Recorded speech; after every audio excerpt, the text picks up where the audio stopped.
The morning my mother-in-law arrived unannounced with 2 suitcases was the moment I realized my marriage had been crumbling behind my back for years. If someone storms into your house with fury in their eyes, do you sense danger? Or do you assume it's a misunderstanding? The morning had begun like any other Monday in Camden Town.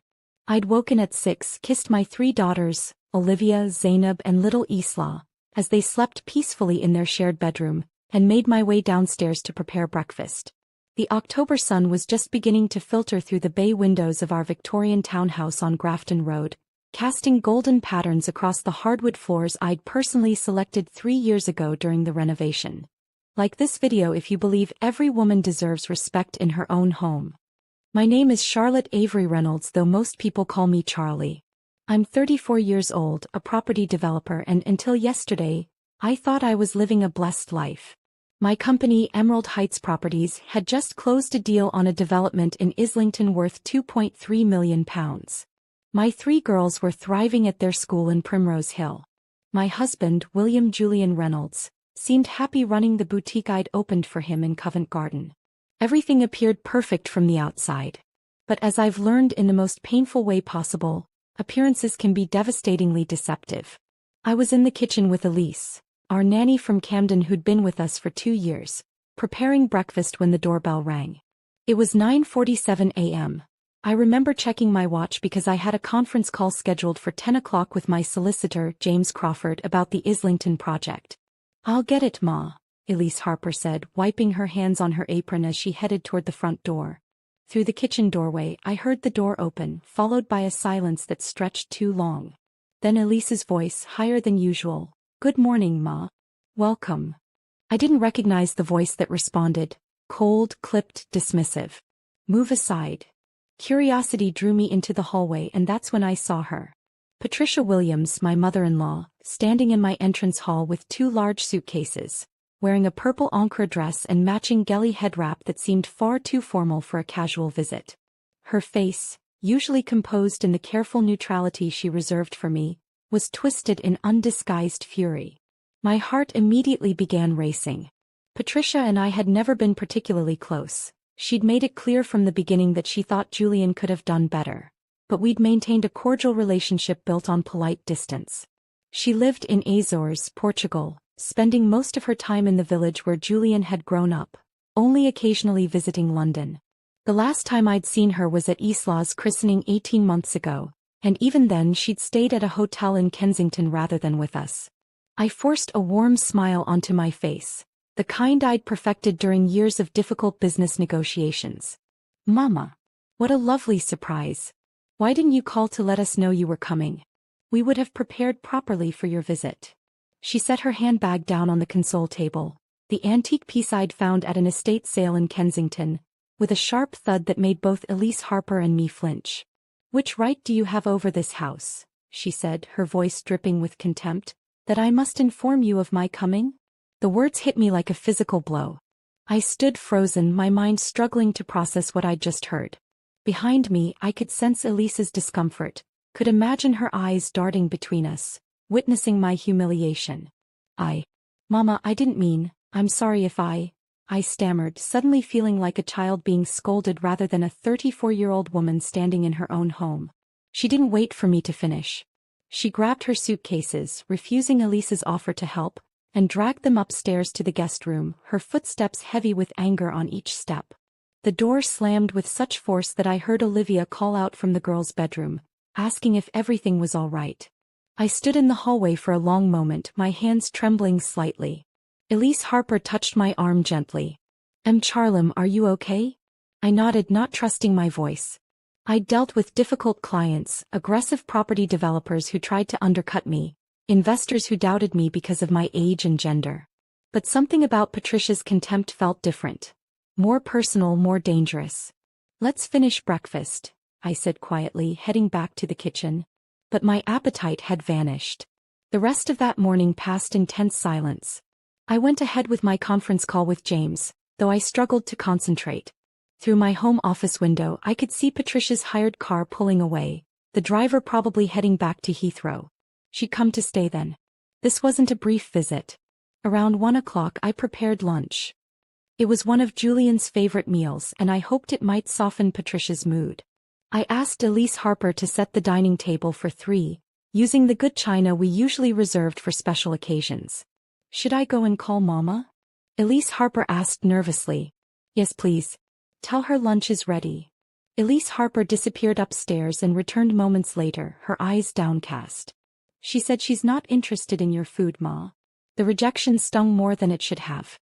I'd spent years trying to win Patricia's approval, learning to cook Portugal-end dishes the way Julian liked them, sending her money regularly, calling her every Sunday despite the often chilly responses. None of it had been enough. That's fine, I said, keeping my voice steady. Cover her plate and leave it in the warming drawer. She might get hungry later. But she didn't. The food remained untouched all afternoon. I tried to distract myself with work, reviewing architectural plans for the Islington development, responding to emails from my project manager Sarah Chin, who was overseeing a renovation in Shoreditch. But my mind kept drifting to that locked guest room door and the woman behind it, radiating hostility in my own home. At 6:30 I heard Julian's key in the lock. I rushed to the front door, grateful for his presence. If anyone could smooth this over, it would be him. He'd always been good at managing his mother's moods. Julian had changed since I'd first met him 5 years ago at the car wash in King's Cross. He'd been 28 then, charming and handsome in his simple work clothes, washing my Mercedes with such care and attention that I'd found myself watching him through the cafe window across the street. There had been something about his confidence, the way he chatted easily with customers, the pride he took in his work despite its humble nature. Now, at 33, dressed in the tailored suits I bought him from shops on Savile Row, he looked every inch the successful boutique owner. But as he stepped into the house that evening, I saw something in his eyes I'd never seen before. Guilt. Fear. Your mother's here, I said before he could even set down his briefcase. Julian, what's going on? Why didn't you tell me she was coming? He avoided my gaze. I didn't know she was coming today. She's locked herself in the guest room. She won't eat. She was incredibly rude to me this morning. Charlie, not now. His voice was sharp in a way it rarely was with me. Let me go talk to her. He climbed the stairs without another word, without the usual kiss on my cheek, without asking about my day or checking on the girls. I watched him knock on the guest room door, heard Patricia's voice, suddenly warm and welcoming, saying, "Come in, my son." The door closed behind him. 4 hours. They stayed locked in that room for 4 hours while I fed the girls their dinner, supervised their homework, gave them their baths and put them to bed. Olivia, my eldest at 8, kept asking where Daddy was, why he hadn't come to say goodnight. Zainab, 6, wanted to know why Grandma was here but hadn't come to see them. Little Isla, just 18 months old, was the only one unbothered, falling asleep in my arms as I rocked her. By the time Julian finally emerged, it was nearly 11 o'clock. I was in our bedroom, sitting on the edge of the bed, still fully dressed, waiting. What's going on? I asked immediately. Julian, talked to me. What did she say? He looked exhausted, his tie loosened, his shirt wrinkled. Nothing. She's just in a bad mood. You know how she gets sometimes. This isn't one of her moods. Something's happened. Why is she here? Why is she treating me like this? Charlie, please. He rubbed his face with both hands. I'm tired. Can we just go to bed? No, we can't just go to bed. Your mother showed up unannounced, treated me with complete disrespect in my own home, and has been locked in that room with you for 4 hours. I deserve to know what's happening. It's nothing you need to worry about right now. His voice was flat, emotionless. Just give her some space. Stay away from her for a few days until she calms down. Stay away from her? Julian, this is our home. I can't just, please, Charlie. He looked at me then, and what I saw in his eyes made my blood run cold. It wasn't just exhaustion. It was resignation. Defeat. Just do this for me. Don't engage with her. I'll handle it. He went into the bathroom without another word, and I heard the shower turn on. I sat there on our bed, the bed I'd bought in the house I'd purchased in the life I'd built, and felt something dark and heavy settle in my chest. Something was very, very wrong. I barely slept. Every time I closed my eyes, I saw Patricia's face twisted in contempt, heard her voice asking what right I had over this house. My house. The house I'd bought with my own money, that I'd renovated with my own vision, that I'd turned into a home. Julian lay beside me, his breathing deep and even, apparently untroubled by whatever bomb his mother had carried across continents to drop on our lives at 5:30. I gave up on sleep and went downstairs. Through the kitchen window, I could see the first hints of dawn breaking over Camden, the streetlights still glowing against the brightening sky. It was going to be a beautiful autumn day, cool and crisp, the kind of morning that usually filled me with energy and optimism. I made breakfast with particular care. Portugal and breakfast. Yam porridge with dried fish and vegetables, freshly baked bread from the Portugal N bakery on Kentish Town Road that I'd driven to yesterday, and fresh fruit. I wanted Patricia to see that I knew how to honor her culture, that I'd made an effort despite her cruelty. Julian came down at 7, dressed for work in a navy suit I'd bought him for his birthday. He ate quickly, mechanically, barely looking at me. "Julian," I said softly, reaching across the table to touch his hand. "Please tell me what's happening." He pulled his hand away. "I told you last night. It's nothing. Just give her space." "How long is she staying?" "I don't know." "You don't know, or you won't tell me?" He stood abruptly, grabbing his car keys. Keys to the Mercedes I'd bought him last year. "I have to go. We have a shipment coming in at the boutique this morning." Julian's style, read the sign above the shop in Covent Garden. It sold high-end African fashion. Ankara suits, Ag Charlie robes, designer accessories. I'd opened it for him 2 years ago, invested £75,000 of my own money, helped him source suppliers, taught him basic business management. His name was above the door, but my money had built it, and the deeds were still in my name. "Don't upset Mama," he said as he headed for the door. "Please, Charlie. Just stay away from her." Then he was gone, and I was alone with Elise, 3 small children, and a hostile mother-in-law locked upstairs in my guest room. The morning passed slowly. I got the girls ready for school. Olivia and Zainab attending Primrose Hill Primary, where the fees were £6,000 per term each, and drove them myself rather than having Elise Harper take them. I needed to get out of the house, to breathe air that wasn't thick with tension. On the drive back through Regent's Park, I called my best friend, Cynthia. She ran a successful catering business in Brixton and had been my closest confidant since we'd met at a networking event for Black businesswomen 6 years ago. "Charlie, I was just thinking about you. How's the Islington project going?" "Cynthia," I said, and my voice cracked despite my best efforts to keep it steady. "Something's wrong. Julian's mother showed up yesterday and I told her everything. The cold arrival, the locked door, the 4-hour conference, Julian's strange behavior, the warning to stay away." "Jesus," Cynthia breathed when I finished. "Charlie, this doesn't sound good. Have you tried talking to Patricia directly? Julian warned me not to." "Since when do you let men tell you what to do in your own house?" Her voice was sharp. Cynthia had never particularly liked Julian, though she'd been polite for my sake. "You need to find out what's going on. Today. Don't wait for him to decide when you're ready to know." He was right, of course. I'd built a successful business by being proactive, by refusing to wait for permission, by trusting my instincts. Why was I tiptoeing around in my own home? When I got back to the house, I found my courage. It was noon, and Patricia hadn't emerged from her room all morning. The breakfast I'd made for her sat untouched on the dining table, now cold and congealed. I walked upstairs and knocked on her door. Softly at first, then more firmly when there was no response. "Mama? It's Charlie. Please, can we talk?" Silence. "Mama, I know you're upset about something. I want to understand. Please come out. I've made lunch." More silence, then finally, "Go away. Mama, please. You haven't eaten since you arrived. You must be hungry. I've made your favorite." The door flew open so suddenly that I jumped back. Patricia stood there, her face twisted in fury, wearing a different Ankara dress, this one red and gold like fire. "Fine," she spat. "I'll eat your food. Let's see what the great Charlie has prepared." We went downstairs in tense silence. Elise Harper had already set the table and I served Patricia myself, trying to show respect. But I could see in her face that nothing I did would be right. She was looking for reasons to be angry. She sat down and I placed the plate before her. A generous portion of soup and 2 pieces of chicken I'd grilled that morning. She stared at the plate for a long moment. Then she looked up at me and the hatred in her eyes made me take a step back. "Why," she said slowly, "is there only 2 small pieces of chicken in my plate?" I felt my heart sink. Mama, there's more in the kitchen if you'd like. I was just trying to make sure the children had enough for their dinner later.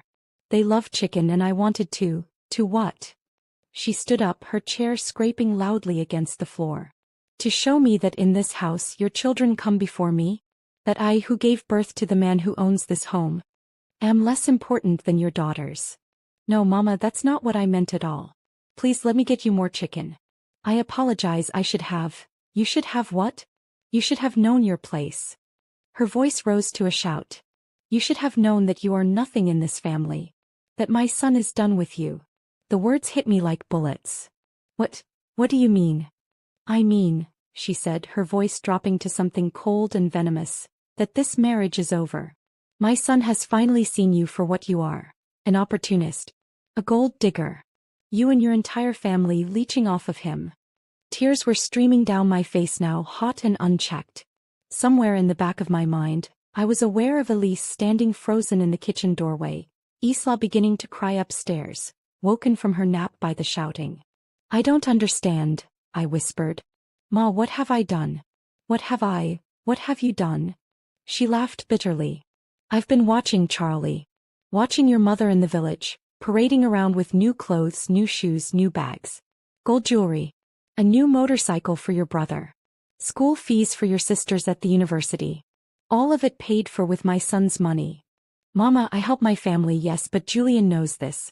We've always, while I, his own mother, am left with nothing. Her voice cracked. I am in the village watching your mother prosper while I am ignored. Do you know what people say? They say my son loves your mother more than his own. They laugh at me, Charlie. They mock me. I stood there, my mind reeling. This was what it was about. This jealousy over my mother? Mama, that's not true.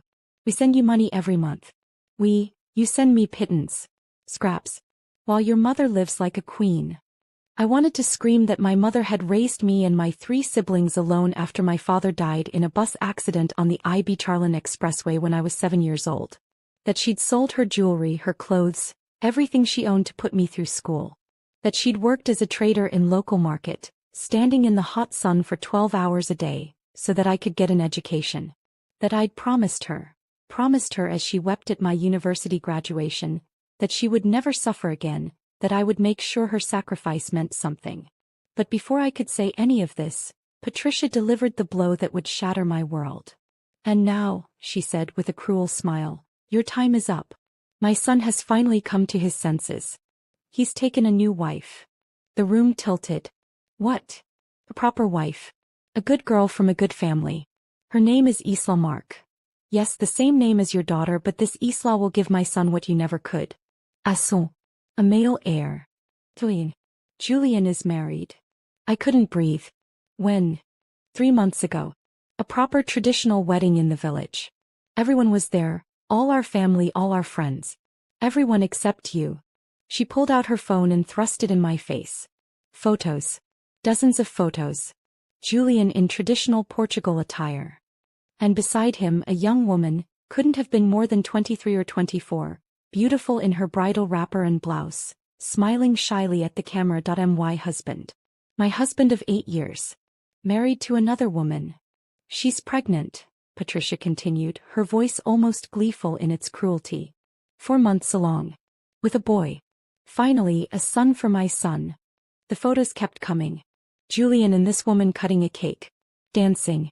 Their families around them celebrating. I felt Elise's hand on my arm, steadying me. The room was spinning. She's living with me in the village, Patricia said. But I told Julian it's not right. A man's wife should live in her husband's house. So I'm bringing her here. By December she'll be here for Christmas. In her husband's house. As is proper. This isn't his house, I heard myself say, my voice strange and distant. This is my house. Patricia laughed. Your house. Everything here belongs to my son. This house, the car, the business, all of it is his. You're just a woman. You own nothing. I own everything, I said quietly. Everything you think belongs to Julian I bought. I paid for. The house, the car, the boutique, all of it.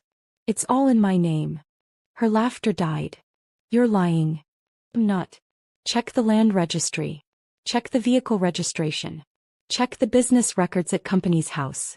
My name, Charlotte Avery, is on everything. The color drained from her face. That can't be, Julian said. Julian lied to you. Or maybe you just assumed. But this house. I bought it 4 years ago for £875,000. The car. I paid £45,000 for it last year. The boutique. I invested £75,000 to open it. I still have all the receipts, all the deeds, all the papers. I walked to the living room, opened the safe hidden behind a painting, a landscape of the Niger Bridge at sunset, and pulled out the folder I kept there. Property deeds. Vehicle registration. Business incorporation papers. All bearing my name. I spread them across the dining table, and Patricia stared at them in shock. So you see, Mama, I said, my voice shaking but clear, you need to inform me before coming to my house. Because it is legally and completely mine. After I showed Patricia the documents, she went very still. The anger drained from her face, replaced by something that looked like calculation. She picked up the property deed with trembling hands, examining it as if it might be a forgery. This can't be right, she muttered. Julian told me, he said he bought this house, that he takes care of you. I gathered up the papers, my hands surprisingly steady despite the storm raging inside me. Julian hasn't told you the truth about many things, it seems. Patricia sank into a chair at the dining table, suddenly looking much older than her 58 years. The fury that had animated her face was gone, leaving behind confusion and something that might have been embarrassment, but I felt no sympathy for her. Not after what she'd revealed. Not after learning that my husband, the man I'd rescued from washing cars in the freezing London rain, the man I'd clothed and fed and built a business for, had married another woman in secret. Was bringing her here to my home. To the home I'd paid for. When? Asked my voice cold. When exactly did Julian marry this girl? Patricia wouldn't meet my eyes. July. The 10th of July. July. I'd been in Manchester that week, overseeing the final stages of a commercial property conversion in Ancoats. Julian had told me he was visiting his mother for a few days, that she'd been unwell. I'd sent him with gifts for her, extra money, my love and concern. He'd married another woman. And you, I said the words like ice, you were there. You participated in this. You watched my husband marry someone else while I was here in London, taking care of his children, running his business, paying his bills. They are not his children. The words burst from her like they'd been locked inside. They are girls. All girls. What use are daughters? They will marry and leave. They will take other men's names. My son needs an heir, a boy to carry on his name. I laughed, but it was a harsh, bitter sound. His name. What name? Williams. That's not even his real surname. He changed it when he got his British citizenship, remember? His real name is Julian. The Williams was his choice because he thought it sounded more professional, more British. Don't mock our family name. I'm not mocking anything. I'm simply pointing out that you're destroying lives. Mine, my daughter's, even your son's, over traditions you don't even consistently follow yourselves. Development contacts to negotiate a favorable lease. I'd connected Julian with fabric suppliers I'd met through my mother's trading network in Portugal. I'd designed the interior layout myself, creating an inviting space that felt both contemporary and rooted in Portugal heritage. And now I was walking into it feeling like a stranger. The bell above the door timed as I entered. The shop was empty of customers. It was a Wednesday afternoon, traditionally slow. Julian was behind the counter looking at his phone. He glanced up and I watched the color drain from his face. Charlie, what are you doing here? We need to talk. I'm working. Can't this wait until? No. I walked toward the counter, my heels clicking on the polished concrete floor. It can't wait. When were you going to tell me, Julian? He set down his phone carefully, his eyes darting to the door as if hoping a customer might walk in and save him from this conversation. Tell you what.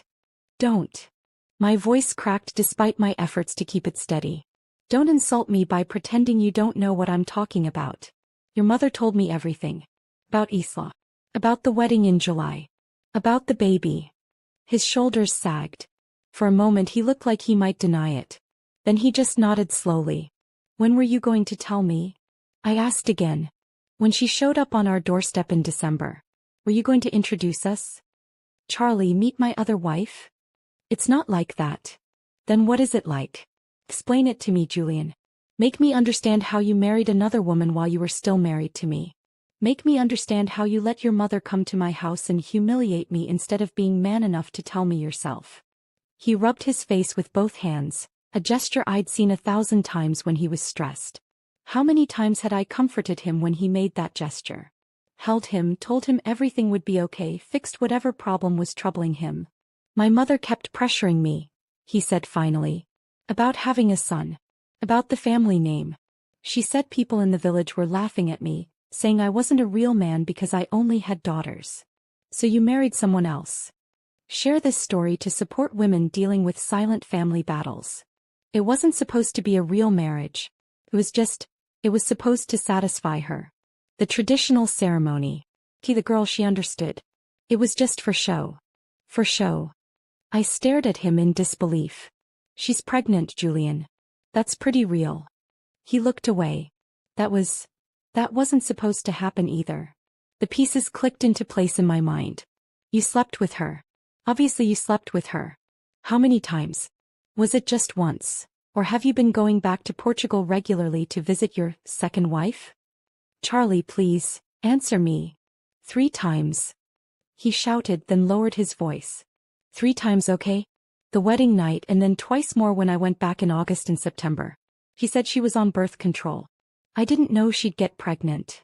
I laughed bitterly. You didn't know. A 23-year-old village girl who your mother clearly chose specifically to give you a son said she was on birth control, and you believed her. What did you want me to do? My mother was relentless. Every phone call, every visit, it was the same thing. Where's my grandson? When will you give me a male heir? Are you not a man? I wanted you to be loyal to me. My voice rose. I wanted you to tell your mother that you already have a family, that you have 3 beautiful daughters who need their father, that your wife, your real wife, your legal wife in the country where you actually live, has built everything for you and maybe you should show her some respect. You don't understand the pressure.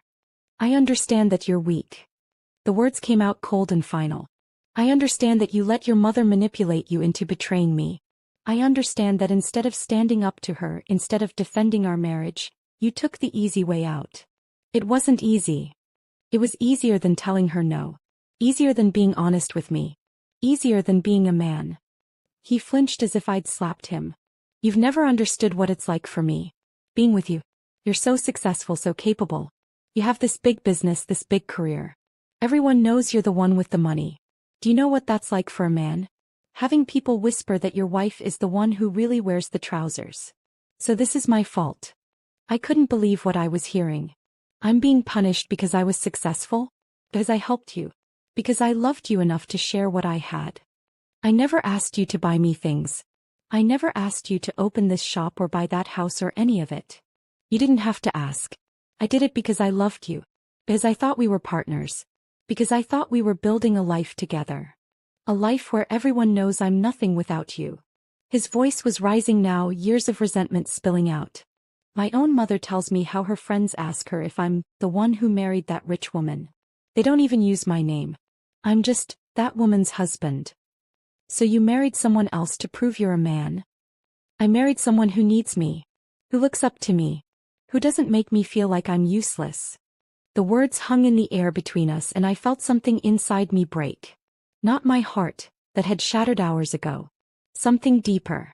The part of me that had believed in us, in him, in the possibility of our love. I see, I said quietly. You needed someone who would be grateful for whatever scraps you gave her. Someone who wouldn't challenge you or expect you to be an equal partner. Someone you could control. That's not, it is. And you know what's sad, Julian? I would have given you anything. I did give you everything. But it was never going to be enough, was it? Because the problem isn't me. You can't handle being with a strong woman. You need someone you can dominate to feel like a man.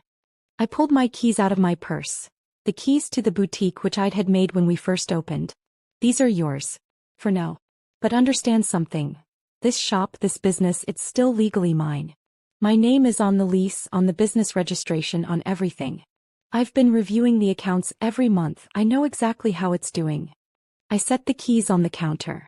I'm going to speak to my solicitor, James Crawford. He'll be in touch about the divorce proceedings and about what happens to this business. Divorce. Julian looked panicked now. Charlie, wait. Can't we talk about this? I made a mistake, but we can fix it. We have children together. We have 3 daughters together. 3 daughters you were apparently willing to discard because they weren't sons. 3 daughters who are going to grow up knowing their father chose a stranger over them. I didn't choose, you did. The moment you married her, you chose. The moment you slept with her, you chose. The moment you decided to bring her into our home instead of telling your mother to stay in Portugal with her precious grandson, you chose. I turned to leave, then stopped. I met you at a car wash in King's Cross. Do you remember? You were washing my Mercedes and you were so charming, so confident. You told me about your dreams of having your own business someday, of making something of yourself. And I believed in you. Charlie, I believed in you so much that I gave you everything. My money, my time, my expertise, my love. I made your dreams come true. And this is how you repay me. What do you want me to do? I can't undo the marriage. She's pregnant. My mother. Your mother can rot in hell for all I care. And so can you. I walked out of the boutique, leaving him standing behind the counter I'd paid for, in the shop I'd created, surrounded by the life I'd built for him. I sat in my car outside the boutique for a long time, my hands shaking on the steering wheel. Around me, Covent Garden bustled with life. Tourists taking photos, street performers entertaining crowds, couples holding hands as they window shopped. The world was continuing as normal while mine had ended. My phone buzzed. A text from Elise. I'm Charlem, the girls are home. Olivia is asking where you are. I checked the time. 3:30. I'd been sitting here for 15 minutes, frozen, unable to move. I needed to get myself together. My daughters needed me. I drove back to Camden in a daze, my mind replaying the confrontation with Julian. His words kept echoing, I married someone who needs me. As if my independence was a failure rather than a strength. As if my success had somehow emasculated him. At this moment, what would you have done differently? When I pulled up to the house, I saw Olivia peering out of the front window. She waved excitedly when she saw me, her gap-toothed smile visible even from the street. 8 years old, brilliant and curious, with my eyes and Julian's nose. She wanted to be an architect when she grew up. I forced myself to smile back and wave. Inside the house felt different. Heavier. Patricia's presence had poisoned it. I could hear her moving around upstairs in the guest room, the floorboards creaking under her feet. Mummy. Zainab came running down the hall, her school uniform already half untucked, her braids coming loose from their ponytail. 6 years old, full of energy and mischief, always laughing. Elise Harper said we're going to a hotel. A hotel with a swimming pool. That's right, baby. I hugged her tight, breathing in the scent of her coconut hair cream. We're going on an adventure. Why? Olivia appeared in the hallway, her school bag still on her shoulders, her expression serious. She'd always been the perceptive one, the one who noticed when something was wrong. Is it because Grandma is here? Sort of, I said carefully. Grandma and I need some space from each other right now. So we're going to stay somewhere else for a little while. But why? Doesn't Grandma like us? Zainab's lower lip trembled. She didn't even say hello when we got home. She likes you very much, I lied. She's just not feeling well right now. Come on, let's go get your things. We need to pack. Is Daddy coming? Olivia asked. The question hit me like a punch to the gut. Not tonight, sweetheart. Daddy has to work. He always has to work, Zainab complained. He didn't even say goodbye this morning. I know, baby. Come on, let's go pack. We can order room service at the hotel. Whatever you want for dinner. That distracted them enough to get them moving. As we headed upstairs, Patricia emerged from the guest room. She looked at the girls with an expression I couldn't quite read, longing mixed with something harder. Olivia. Zainab. She spoke their names stiffly. Hello, Grandma, Olivia said politely. Zainab just pressed closer to my leg. You're leaving? Patricia asked, looking at me. Yes. This is still my son's house. It's my house, Ma. I showed you the papers. But you're welcome to stay here. I'm sure Julian will be home eventually. I paused. Or maybe he'll go back to his other wife in Portugal. I honestly don't know what his plans are anymore. I ushered the girls past her and into their bedroom. Behind me I heard Patricia's door close with a sharp click. It took another hour to get everything packed. Not just the girls' things but Isla's supplies, her portable cot, enough toys and books to keep 3 children entertained in a hotel room. Elise helped, her face troubled. Marlon, what about me? Should I come with you? I hadn't thought about that. Elise lived with us, had her own small bedroom on the 3rd floor. He was part of our family. Do you want to come? I don't know how long we'll be gone. It might be a while. She nodded firmly. I stay with you and the children. Ma Patricia. She lowered her voice. I don't want to stay here with her. She is not kind. Hey, pack your things. But Elise, I might not be able to pay you if we separate. I'll try, but I don't know. I don't care about money right now, Charlam. Those girls, they need me. You need help. We figure it out later. Her loyalty made me want to cry again. Thank you. Thank you so much. By 5 o'clock we had 3 large suitcases for smaller bags, a portable cot and a stroller loaded into my Mercedes. The girls were in their car seats, excited about the adventure. Isla was drowsy, sucking on her pacifier, oblivious to the fact that her world was being torn apart. I took one last look at the house as I pulled away from the curb. The house I'd fallen in love with 4 years ago when I'd seen it listed on Rightmove. The house I'd renovated myself, choosing every tile, every light fixture, every doorknob. The house where I'd brought my 3 daughters home from hospital, where we'd celebrated birthdays and Christmases and ordinary Tuesday evenings. Was I ever coming back? I didn't know. Cynthia lived in a converted warehouse flat in Brixton, not far from the market. She'd bought it 5 years ago when the area was still considered up and coming, and had transformed it into a stunning space. Exposed brick walls, high ceilings with industrial light fixtures. A kitchen that was her pride and joy, where she tested new catering recipes. When she opened the door and saw all of us, me, 3 children, Elise, and a mountain of luggage, her face crumpled. Oh, Charlie. He pulled me into a fierce hug. Komein. Everyone inside. The girls were initially shy, but Cynthia had a gift with children. Within minutes she had them settled in her guest room. It's like a sleepover. With snacks and cartoons on the television. Elise got Isla down for her evening nap, and finally Cynthia and I sat at her kitchen island with cups of tea. Tell me everything, she said. So I did. Not the abbreviated version I'd given her on the phone, but the whole story. Patricia's arrival, the hidden marriage, the confrontation at the boutique, Julian's resentment about my success. All of it poured out while Cynthia listened, her expression growing darker with each revelation. I want to kill him, she said flatly when I finished. I genuinely want to commit murder right now. Despite everything, I almost smiled. There's a cue. You'll have to get behind me. Charlie, you know what you have to do, right? You need the best divorce lawyer in London. You need to protect yourself and those girls. Men like Julian, they'll try to take everything. He'll probably claim he's entitled to half of your assets, maybe even your business. He can try. But everything's in my name. The house, the car, even the boutique. What about joint accounts? Credit cards. I'd been thinking about this during the drive. We have a joint account for household expenses. There's maybe £8,000 in it. I've been funding it from my business account. The credit cards are all in my name too.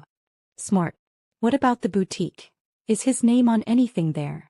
The shop's registration lists me as the owner and him as the manager. I can remove him if I need to. Cynthia pulled out her phone. I'm texting you the number for Jasmine at Lawrence & Partners. She's a family law specialist, absolutely ruthless.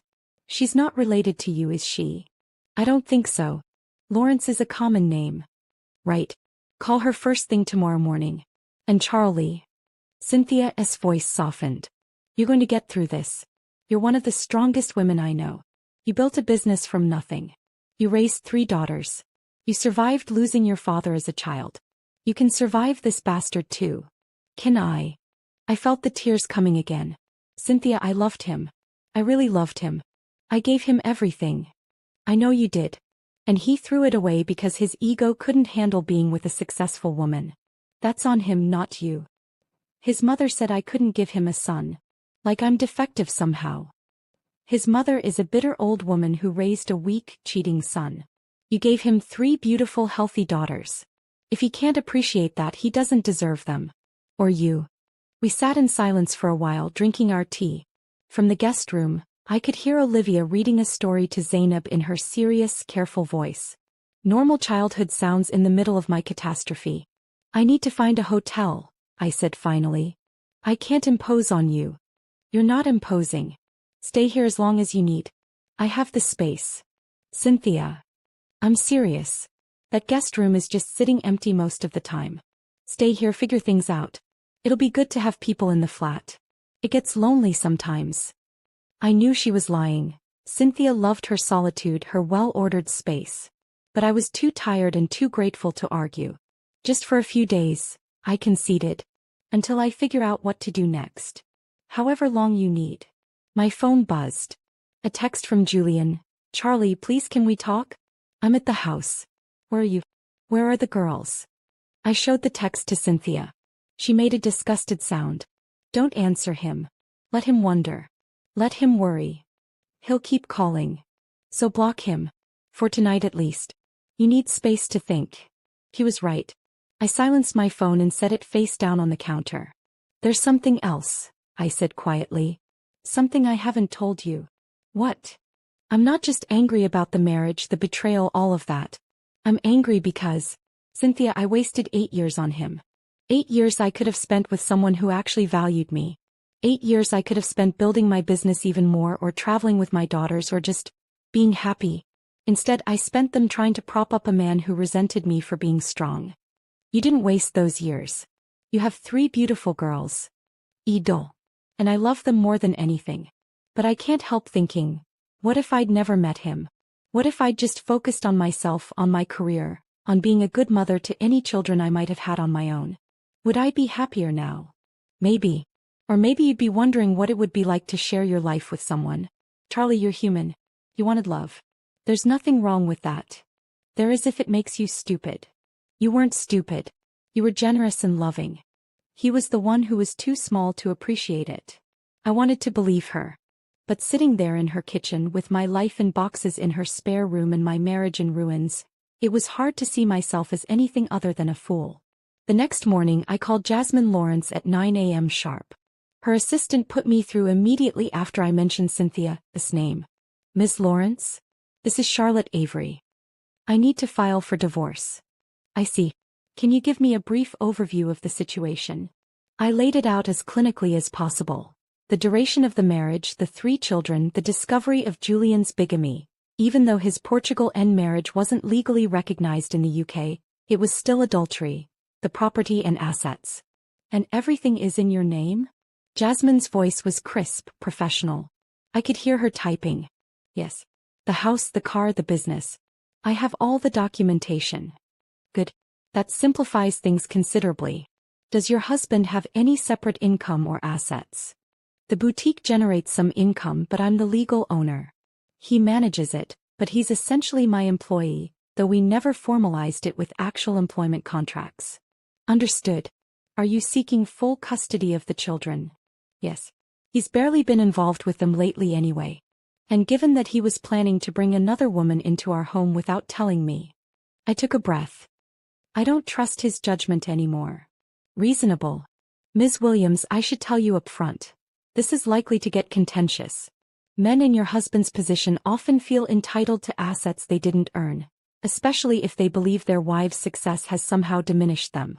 He may fight for half the house value, half your business, significant child support. Let him try. I have 8 years of bank statements showing that I paid for everything. His name isn't on anything. That's in your favor. But he'll likely argue that he contributed to the household in non-financial ways, that he helped with your business, that sort of thing. He stood behind a counter in a shop I created. That's not contributing to my property development business. I agree. But we need to be prepared for every argument. Can you come to my office this afternoon? I'd like to review all your documentation, start building your case. We arranged a meeting for 2 o'clock. After I hung up, I found Cynthia in the kitchen making breakfast for the girls. How did it go? She thinks it's going to get ugly. Of course it will. Men like Julian don't give up their comfortable lives easily. Cynthia flipped a pancake expertly. But you're going to win. You have all the leverage. I wished I had her confidence. The rest of the morning was spent gathering documents. I had copies of everything in a secure cloud storage account. A habit from my business training. Property deeds, business registration, bank statements, receipts for major purchases. 4 years of evidence that I'd financed our entire life. I also had something else, emails. Years of emails between Julian and me discussing the boutique, the house, the car. In every one it was clear that I was the decision maker, the financier, the one making things happen. He'd never questioned it at the time, had seemed grateful even. But now those emails would prove that he'd known all along who really owned everything. At 1:30 I left the girls with Elise and Cynthia and took the tube to Holborn, where Jasmine's office was located in a sleek modern building near Lincoln's Inn Fields. Her office was on the 8th floor with views across the city. Jasmine herself was in her mid-40s, impeccably dressed in a charcoal suit, her locks styled in an elegant updo. She shook my hand firmly and gestured to a chair across from her desk. "Let's see what we're working with." For the next 2 hours we went through everything. She reviewed my documents with a practiced eye, making notes, asking occasional questions. When we finished, she sat back in her chair. "You have an excellent case. Your husband has almost no legal claim to any of your assets. The house is solely in your name, purchased before the marriage. The car the same. The business was started with your capital and is registered to you. Even if he argues for spousal support, given that he has his own income from managing the boutique, it would be minimal. So I can protect everything." "Almost certainly. The children complicate things slightly. He is their father and family courts prefer shared custody arrangements. But given his recent behavior, his attempt at bigamy, and his apparent intention to bring another woman into the family home without your knowledge, I believe we can argue for primary custody with supervised visitation." Relief flooded through me. "Thank you. Thank you so much." "Don't thank me yet. We still have to actually file and go through the process. And Miss Williams." She leaned forward. "Your husband will likely try to contact you to persuade you to reconsider. Men often become very apologetic when they realize they're about to lose everything. Don't engage. All communication should go through me once we file." "I understand." "Good. I'll draw up the divorce petition and file it by the end of the week. In the meantime, I strongly advise you to secure your finances. If you haven't already, remove his access to any joint accounts. Change passwords on any shared accounts. Make sure he can't drain your resources out of spite." I hadn't thought of that. Julian had never been vindictive, but then again I'd never thought he'd marry someone else behind my back either. "I'll do it today." As I was leaving, Jasmine touched my arm. "Ms. Williams, Charlie, I've handled a lot of divorce cases. Women who were betrayed, who gave everything to men who didn't appreciate them. You're doing the right thing. Don't let anyone make you feel guilty for protecting yourself and your daughters." "I won't," I said with more confidence than I felt. I returned to Cynthia's flat to find chaos. Olivia was crying on the sofa, Zainab was having a tantrum in the bedroom, and Elise was frantically trying to calm Isla, who was screaming at the top of her lungs. What happened? I dropped my bag and rushed to Olivia, pulling her into my arms. "It's Daddy," she sobbed. "He called Cynthia's phone looking for you. He said we have to come home right now or he's going to call the police and say you kidnapped us." Rage, white-hot and blinding, surged through me. I looked at Cynthia, who was standing in the kitchen doorway with her phone in hand, her expression murderous. "He said what?" "You heard her. He threatened to report you for kidnapping your own children. I told him he was out of his mind, that you have every right to take your daughters wherever you want.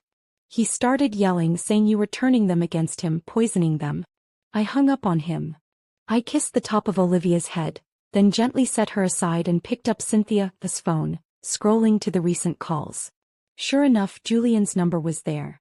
I called him back. He answered on the first ring. "Charlie, finally. What the hell do you think you're doing taking my daughters?" "Our daughters," I interrupted coldly. "And I'm not taking them anywhere. I'm protecting them from the chaos you've created. You need to bring them home right now." "To which home, Julian? The one in Camden that I own? Or the one in Portugal where your other wife lives?" Silence. "That's what I thought," I continued. "Now listen to me very carefully. If you ever threaten me with the police again, if you ever try to use our daughters as leverage, I will make sure you regret it. Do you understand?" You can't just take my children away from me. I can't take what was never really yours.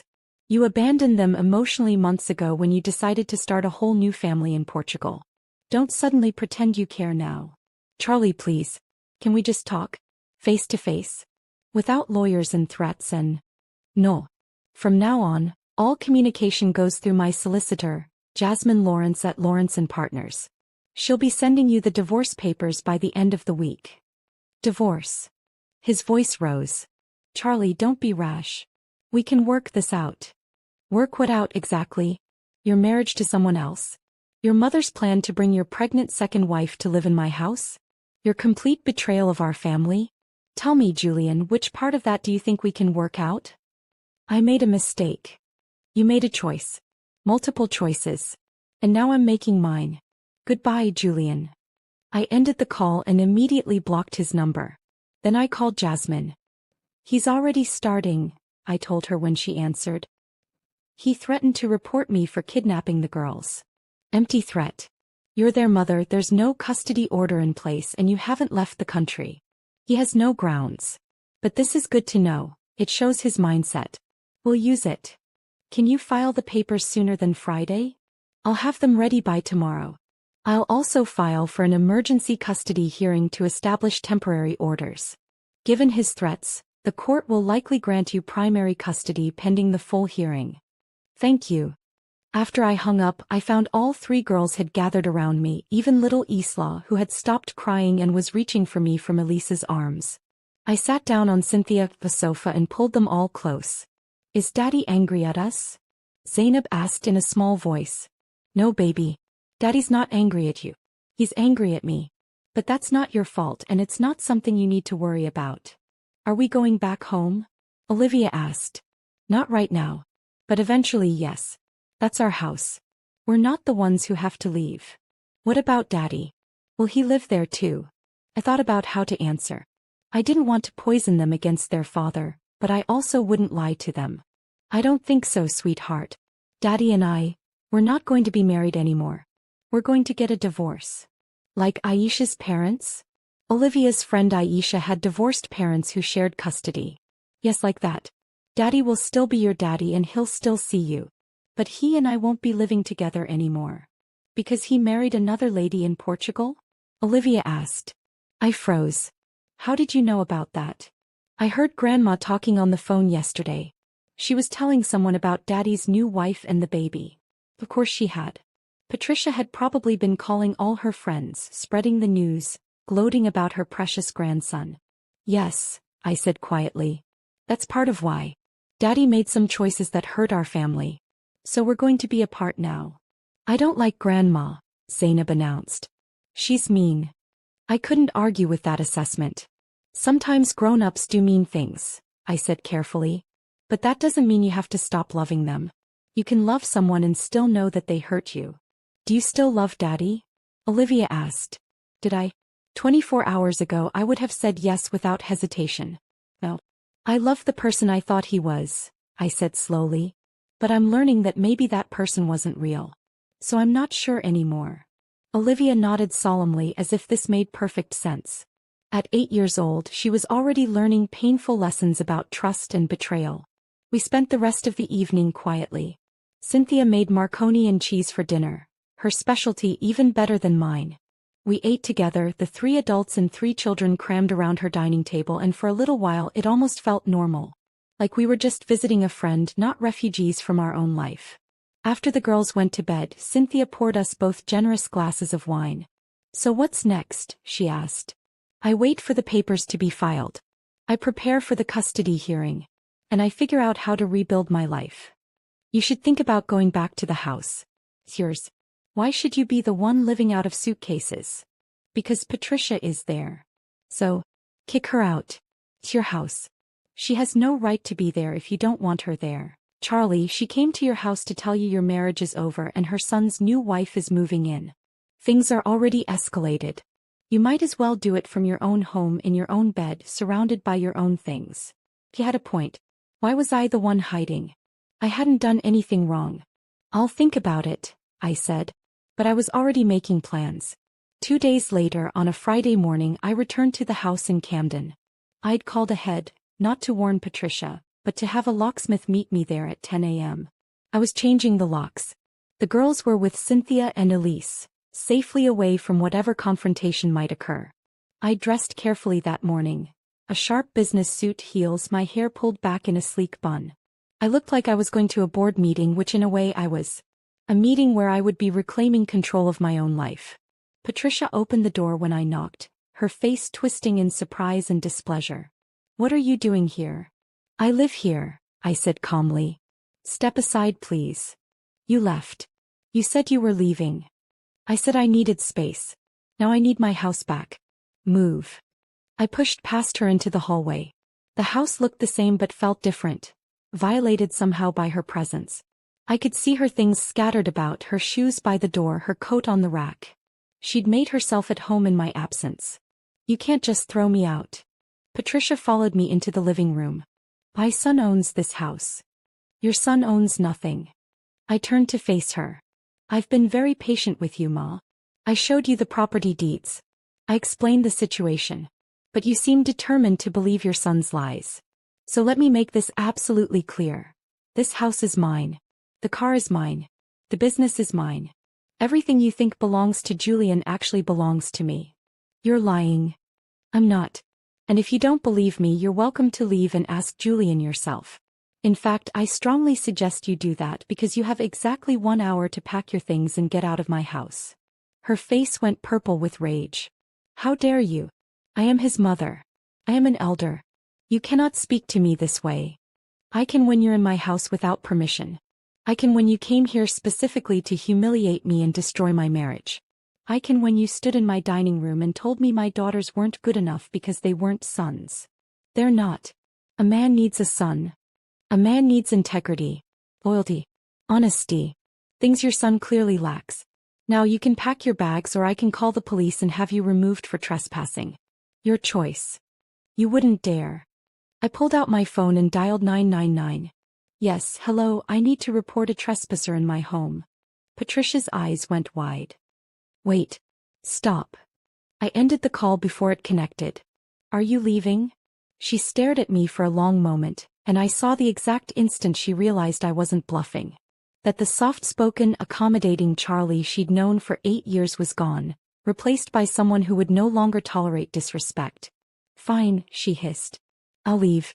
But you'll regret this. When my son divorces you and takes everything. He can't take what he never had. Now pack." She stormed upstairs, and I heard her slamming drawers and muttering angrily. I didn't care. I walked through my house room by room, reclaiming it mentally. The living room with its cream sofas and African art on the walls. The kitchen with its marble countertops and professional-grade appliances. The dining room where we'd hosted dinner parties and celebrated birthdays. All mine. All of it had always been mine. The locksmith arrived 15 minutes later. A cheerful Jamaican man named Winston who looked at me curiously but asked no questions. "You want all the exterior doors done, yeah?" "Yes. Front, back, and the side entrance. And the locks on the master bedroom suite." "No problem. Take me about an hour, hour and a half." Patricia came downstairs with her 2 suitcases, her face still twisted in fury. "I'm leaving. But this isn't over. For me it is. Goodbye, Ma." She opened her mouth to say something else, then seemed to think better of it. She dragged her suitcases out the front door and I watched through the window as she loaded them into a taxi. She didn't look back. After she left, I walked through the house again, this time opening windows, letting fresh air sweep through. I stripped the bed in the guest room where she'd stayed, throwing the sheets directly into the washing machine on the hottest setting. I wiped down surfaces, vacuumed, cleaned, erasing her presence from my home. By the time Winston finished installing the new locks, the house felt like mine again. "Here you go, miss." He handed me a set of shiny new keys. "All secure. Nobody getting in here unless you want them to." "Thank you, Winston. I appreciate it." After he left, I stood in my entrance hall, breathing in the silence. Then I called Cynthia. "It's done. Patricia's gone, locks are changed. We can come home." "You sure you're ready?" "I'm ready. This is my house. My home. I'm not hiding anymore."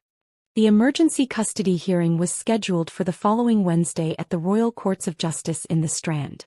Jasmine had filed the divorce petition on Friday, along with an emergency motion for temporary custody orders, citing Julian's threats and his undisclosed marriage. I dressed carefully that morning in a navy suit and minimal jewelry, my hair in a conservative bun. Jasmine had advised me to look professional but maternal, capable but not threatening.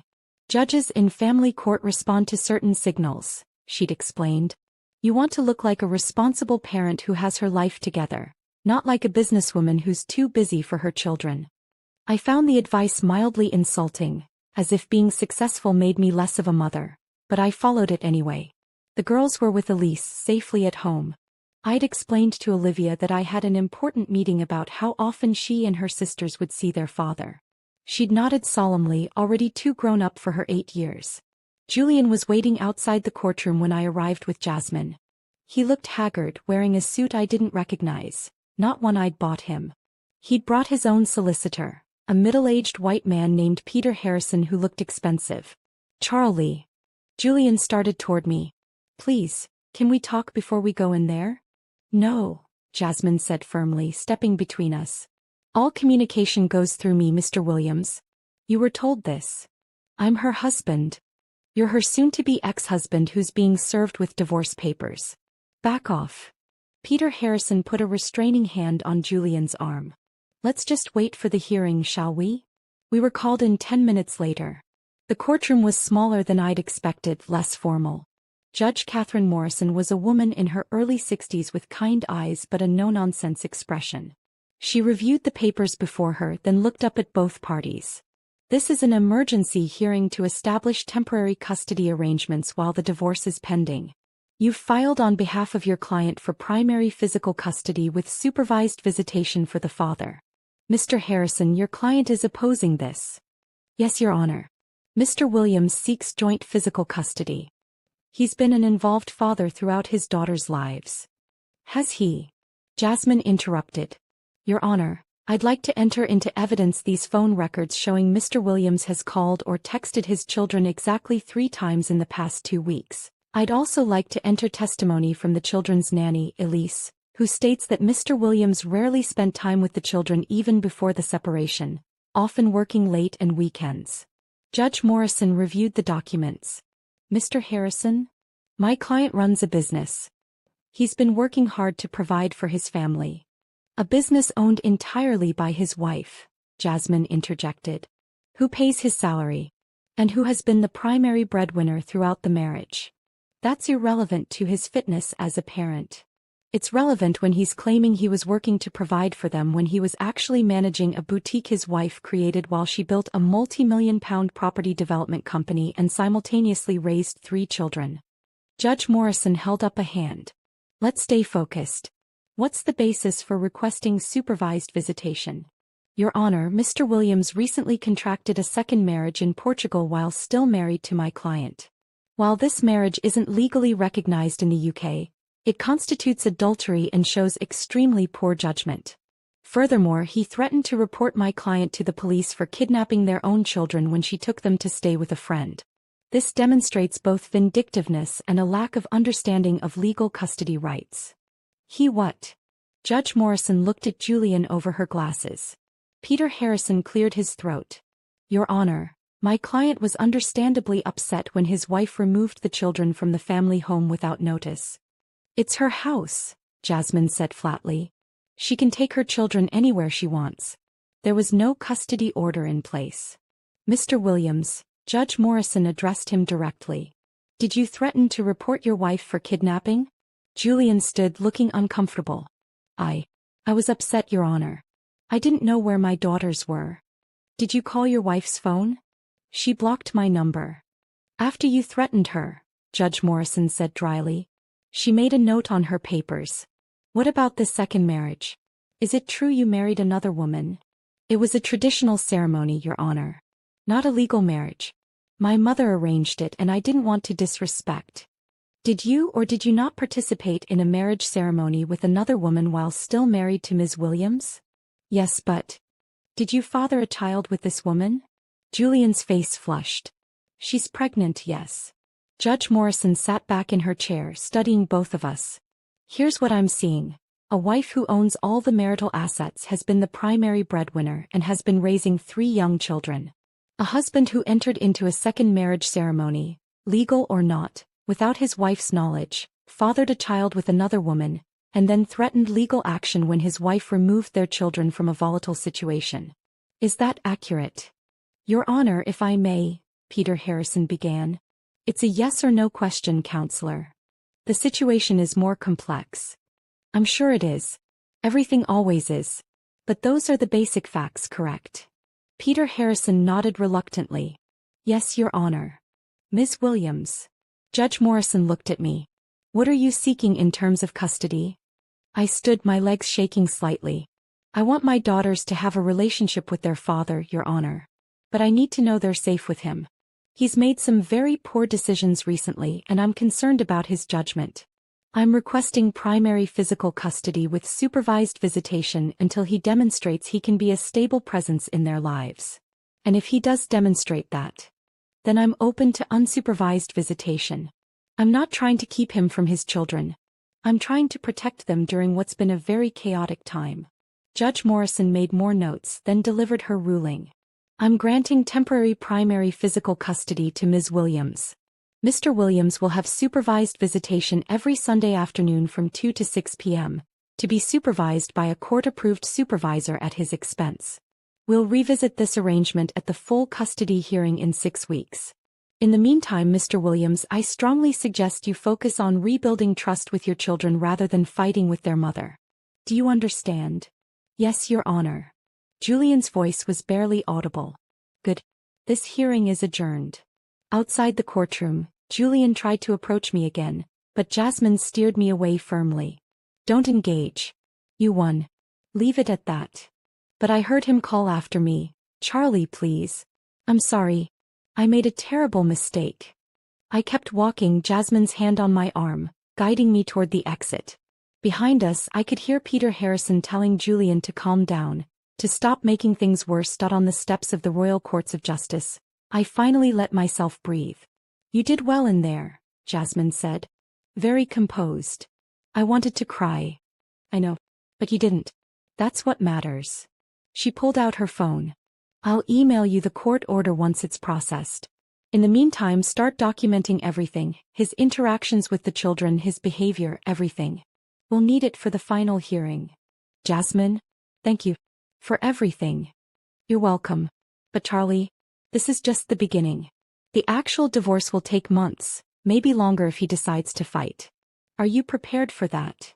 I thought about my 3 daughters at home waiting for me. About the business I'd built from nothing.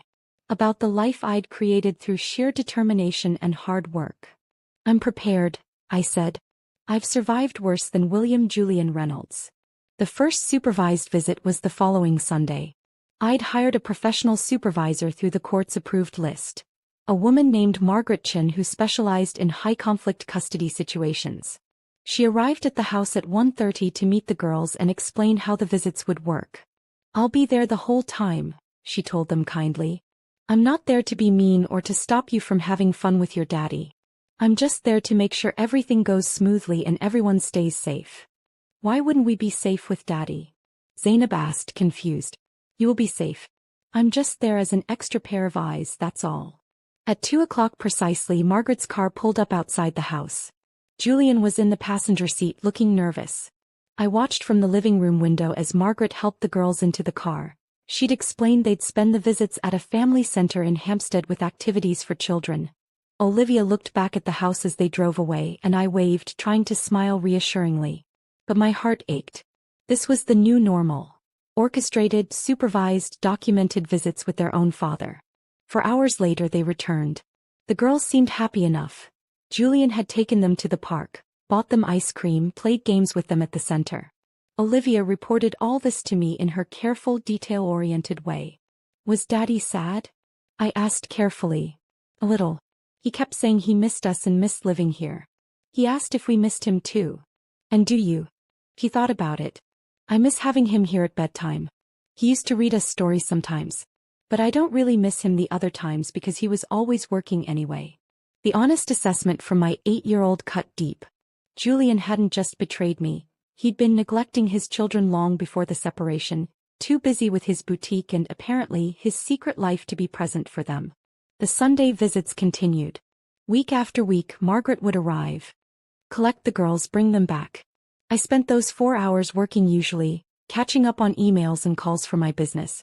The Islington project was nearly complete, and I was already in talks with investors about a new development in Hackney. Work became my sanctuary. In boardrooms and construction sites I was respected, valued. Nobody questioned my judgment or found me lacking because I'd had daughters instead of sons. My success was measured in buildings completed, deals closed, profits earned. Meanwhile, Julian's boutique was struggling.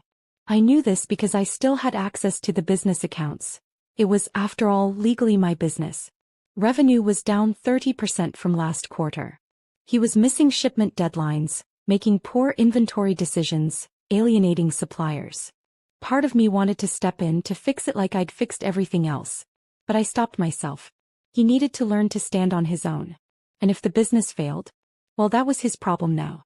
6 weeks after the emergency hearing, we returned to court for the full custody hearing. This time Julian's solicitor came better prepared with character witnesses. The woman who ran the coffee shop next to his boutique, a cousin who'd visited from Portugal, even one of the mothers from the girls' school who he'd apparently charmed at a parent-teacher evening. But Jasmine countered with our own witnesses. Elise, who testified about Julian's absence from the girls' daily lives. Cynthia, who spoke about how distressed the girls had been after his threats. Even my project manager Sarah, who confirmed that I'd never let my career interfere with my responsibilities as a mother, often bringing the girls to construction sites during school holidays and always being available when they needed me. The judge, a different one this time, Judge Michael Foster, listened to everything carefully. Then he made his ruling. I'm making the temporary custody arrangement permanent pending the final divorce decree. Ms. Williams will have primary physical custody. Mr. Williams's visitation will remain supervised for another 3 months, at which point we'll review whether he's stable enough for unsupervised visits.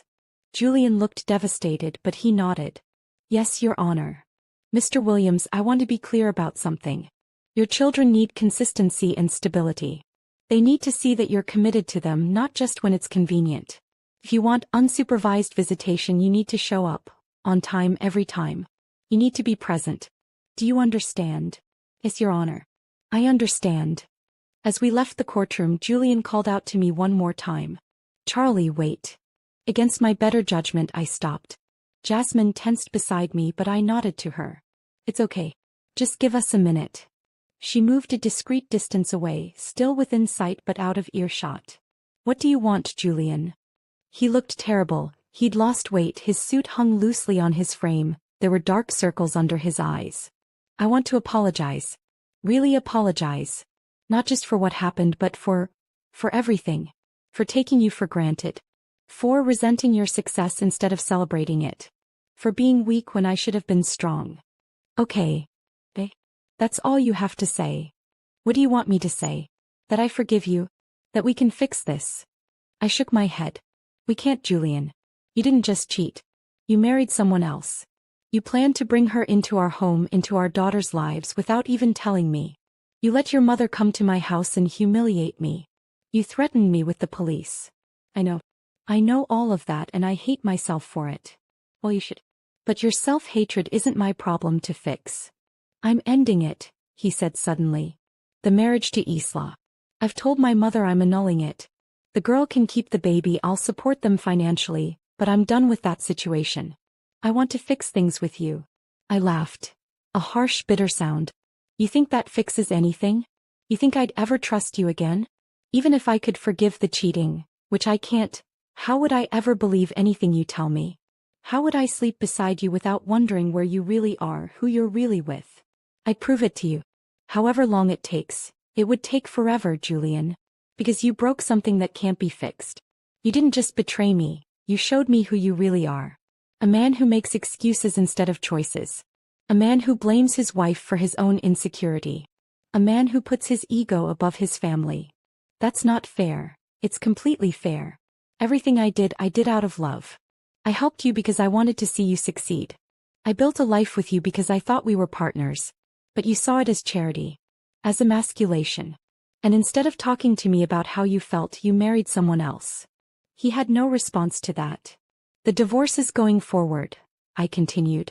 "The custody arrangement stands. You can be a father to your daughters.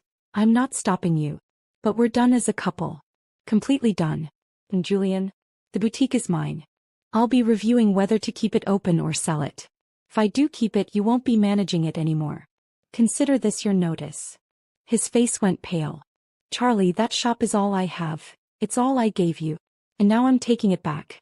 You have 30 days to vacate." "You can't do this." "I can. It's my business, legally and financially. Check with your solicitor if you don't believe me." I turned to go, then looked back one more time. "You know what the saddest part is? I would have given you anything. If you'd just been honest with me, if you talked to me about feeling insecure or wanting more children or whatever it was that drove you to this, we could have worked it out. But you didn't trust me enough to be honest. And now it's too late." I walked away, and this time he didn't call after me. 3 months later, life had settled into a new rhythm. The girls were adjusting. Olivia still worried sometimes, asking questions about why Daddy couldn't live with us. But Zainab and Isla seemed largely unbothered. Children are resilient in ways that constantly amazed me. Julian's supervised visits had become routine. He showed up on time, played with the girls, read them stories. Margaret reported that he was trying hard, though there were still moments where his attention wandered, where he seemed more focused on proving something to me than on actually connecting with his daughters. The judge had agreed to unsupervised visitation starting next month. Every other weekend and Wednesday evenings. It would mean less time with the girls for me, but I knew it was important for them to have a relationship with their father. As long as he showed up, as long as he tried, I would support that. The divorce itself was grinding forward through the legal system. Julian had initially tried to claim he deserved half the house value, but Jasmine had shut that down quickly with the mortgage statements showing I'd made every single payment. He tried to claim the boutique was a marital asset he'd helped build, but again the paper trail was clear. It was entirely my investment, my business. In the end, we'd reached a settlement. He walked away with nothing except his personal belongings and the car, which I decided to let him keep, figuring it was a small price to pay for a clean break. I kept the house, my business, and the boutique, which I'd decided to sell to a young designer I'd met through business contacts. Julian moved into a flat share in Tottenham, working now as a manager at a clothing store in Westfield. It was a massive step down from owning his own boutique, but perhaps that was the reality check he needed. My mother called me from Portugal a week after the custody hearing. Someone in the village, probably Patricia, had told her everything. "Charlie, I'm so sorry." Her voice was thick with emotion. "If I had known my having nice things would cause you trouble in your marriage." "Ma, stop. This isn't your fault. You deserve everything I've given you and more." Julian's problems were his own, and so was his mother's jealousy. But still. No buts. You raised me alone after Papa died. You worked yourself to exhaustion to give us opportunities. You earned every dollar I send you. Don't ever feel guilty about that. She was quiet for a moment, then, "You're stronger than I was at your age. When your father died, I thought my life was over. But you built a whole life for yourself. You don't need a man to complete you. I learned that from you, Ma. You survived. You thrived. You showed me how to be strong. I'm proud of you, my daughter. So proud." That conversation stayed with me. My mother was right. I didn't need a man to complete me. I had my daughters, my business, my friends. I had a life I'd built through my own efforts, and no one could take that away from me. The Islington project completed on schedule, bringing in a profit of £340,000. I immediately rolled most of it into the Hackney development, a mixed-use building that would include affordable housing units. My way of giving back to the community that had welcomed me when I'd first arrived in London 9 years ago. Cynthia's catering business was thriving too. We'd started collaborating on events. She'd provide the food for property showings and investor meetings. I'd recommend her to my business contacts. We'd even discussed going into business together someday, creating a one-stop service for property development and event management. "You know what I love about us?" she said one evening over wine at her flat. The girls were at a supervised visit with Julian, and we were enjoying rare adult time. We both bet on terrible men and we both survived. But more than that, we thrived. "Did you bet on a terrible man? I thought you'd avoided the marriage trap." She grimaced. Oh, I didn't tell you about Felix? He was before I met you. Portugal guy I dated for 3 years, was convinced he was the one. Turns out he was also convinced that 5 other women were the one. Felix sounds like a piece of work. He was. But you know what I learned? That I didn't need him. That I could build something beautiful on my own.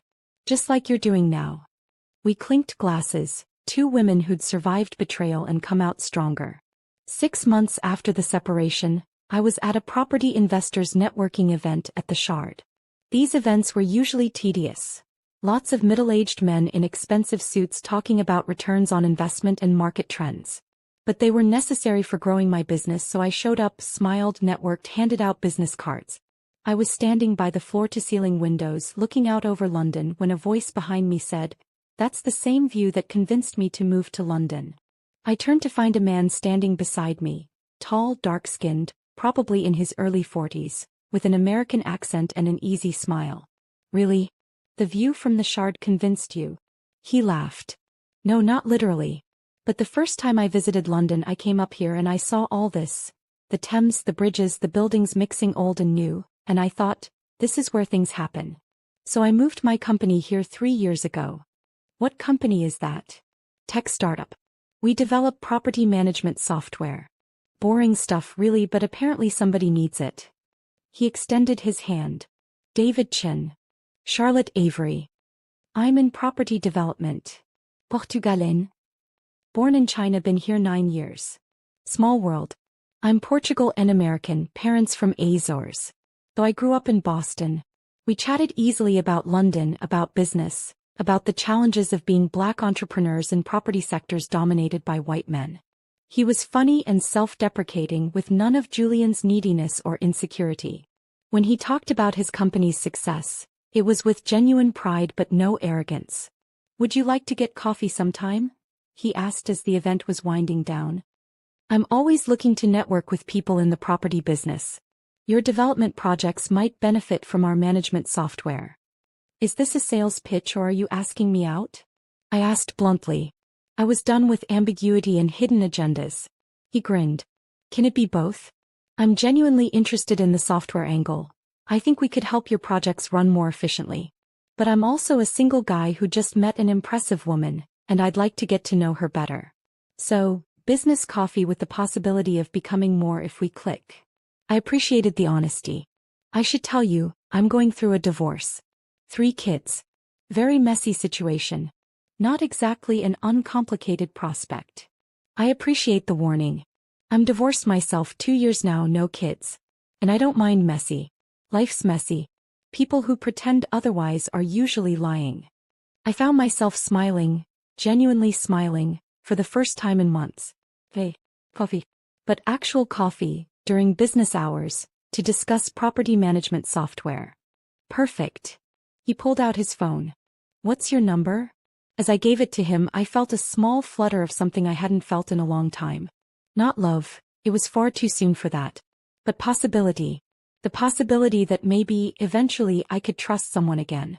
That my life might include more than just work and motherhood. That there might be space for romance, partnership, even love. If I found the right person. "I'll text you," David said. "Maybe next week?" Next week works. As I drove home that night, back to Camden, back to my house and my daughters and my life, I felt something shift inside me. 4 months, I'd been focused on surviving. On getting through the divorce, on protecting my children, on salvaging what I could from the wreckage of my marriage. But maybe it was time to start thinking beyond survival. To start imagining what thriving might look like. The divorce was finalized on a gray Thursday morning in March, nearly a year after Patricia had shown up at my door. I sat in the courtroom with Jasmine as Judge Morrison, the same judge from the emergency hearing, reviewed the final settlement and declared our marriage dissolved. Julian sat on the other side of the courtroom with Peter Harrison. He looked smaller somehow, diminished. He'd aged in the past year. There were flecks of gray in his hair, new lines around his eyes. When the judge asked if he had anything to say, he stood slowly. "I just want to say that I'm sorry. To Charlie, to my daughters. I made terrible mistakes and I'm going to spend the rest of my life making it up to them." Judge Morrison nodded. "See that you do, Mr. Williams. Your daughters deserve better than they've gotten from you this past year. Don't waste your second chance. And just like that, it was over. 8 years of marriage dissolved in less than 15 minutes. Outside the courthouse, Julian approached me one final time. Charlie, I meant what I said in there. I am sorry. For everything. I know you are. But sorry doesn't fix the past, Julian. It only affects the future. I'm going to be a better father. I'm going to show up for them. Good. They need that. But Julian, do it for them, not for me. Don't be a good father to prove something to me or to make yourself feel better. Do it because they deserve it. I will. He paused. Are you doing okay? I heard you closed the Islington project successfully. I'm doing very well, actually. The Hackney development is ahead of schedule. I'm bidding on another project in Greenwich. Business is good. It's good. He looked like he wanted to say more but thought better of it. I guess this is it then. Goodbye, Charlie. Goodbye, Julian. I watched him walk away, this man I'd loved, built a life with, born children with, and felt relief. Just relief. No sadness, no regret, no longing for what might have been. Just the clean, clear feeling of a chapter ending. That evening, after putting the girls to bed, I sat in my living room with a glass of wine and my laptop. I'd started writing down everything that had happened, not for anyone else but for myself. A record of what I'd learned, what I'd survived, what I'd overcome. That I wrote about loving too much and trusting too easily. About confusing generosity with partnership. About the difference between building someone up and becoming their crutch. I wrote about Patricia's jealousy and Julian's weakness, but also about my own mistakes. I'd ignored warning signs. The way Julian sometimes resented having to tell people I'd paid for the house. The way he'd grown increasingly distant when my business took off. The way he'd complained about his mother's pressure but never actually stood up to her. I'd wanted to save him, to rescue him from his car washing job and his lack of direction. But you can't save someone who doesn't want to save themselves. You can't build a partnership with someone who sees your success as their failure. Most importantly, I wrote about my daughters. About Olivia's serious, thoughtful questions about divorce and family. About Zainab's resilience and her ability to find joy even in difficult circumstances. About little Isla, who wouldn't remember any of this but would grow up knowing her mother was strong enough to leave when staying would have destroyed her. I was teaching them, I realized, the most important lesson I could. That it's okay to walk away. That you don't have to stay in situations that diminish you. That love should build you up, not tear you down. My phone buzzed. A text from David Okoye. Still on for coffee tomorrow? There's a great place in Shoreditch I've been wanting to try. I smiled and typed back, see you there at 10. Was I ready for this? For the possibility of trying again with someone new? I didn't know. But I knew I was ready to find out. I'm standing on the rooftop terrace of the building I just completed in Greenwich. A converted warehouse with 12 luxury flats, river views, and a sustainable design that earned environmental awards. My company, Emerald Heights Properties, has grown to 15 employees and a portfolio worth over £12 million. Beside me, David is taking photos on his phone. We've been together for 18 months now. A slow, careful relationship built on honesty and mutual respect. He met my daughter 6 months in after I was sure it was serious. Olivia had interrogated him thoroughly. What are your intentions toward my mother? Zainab had made him play dolls for 2 hours straight. And Isla had simply climbed into his lap and fallen asleep. She likes you, I told him as he carefully shifted her sleeping form. Good thing, he'd replied. Because I'm crazy about her mother. He's never tried to replace Julian in the girls' lives. He's David, Mummy's boyfriend, someone they like and trust but who isn't trying to be their father. Julian sees them every other weekend now, unsupervised, and while he'll never win Father of the Year, he's consistent. He shows up, he spends time with them, he's trying. It's not perfect, but it's enough. Patricia, I heard, had moved to Abuja with Isla Nwosu and the baby boy she'd wanted so badly. A boy Julian supports financially but rarely sees. Patricia got her grandson, but at the cost of her relationship with her son and any relationship with her 3 granddaughters. I occasionally feel sorry for her. To be so bitter, so focused on tradition, that you destroy your own family. But mostly I don't think about her at all. My mother came to visit last month, seeing London for the first time. I showed her everything. The house, my office, the completed developments. She cried when she saw how successful I'd become, how well the girls were doing. You did this all yourself, she kept saying. After everything that happened, you didn't let it break you. I learned from you, Ma. You survived losing Papa. You raised 4 children alone. If you could do that, I could survive, Julian. Cynthia is here at the building opening too, having catered the event. Her business has tripled in size. She now employs 12 people and caters events all over London. We're still talking about going into business together someday, creating a full-service property and event company. Maybe next year. Speech time, David says, nodding toward the gathered crowd of investors, journalists, and local officials. I step up to the microphone and look out at the faces gathered to celebrate this newest accomplishment.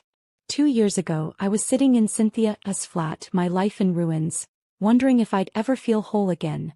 Now I'm here, having built something beautiful from the ashes of my broken marriage. Thank you all for coming, I begin. This building represents more than just a successful development project. It represents resilience, sustainability, and community.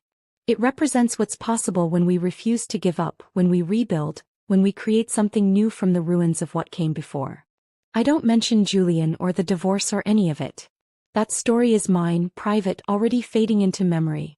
This story, the one I'm living now, is about moving forward, about creating, about thriving. After the speeches and the tours and the networking, David and I drive back to Camden to relieve Elise, who's been watching the girls. They're in the living room when we arrive.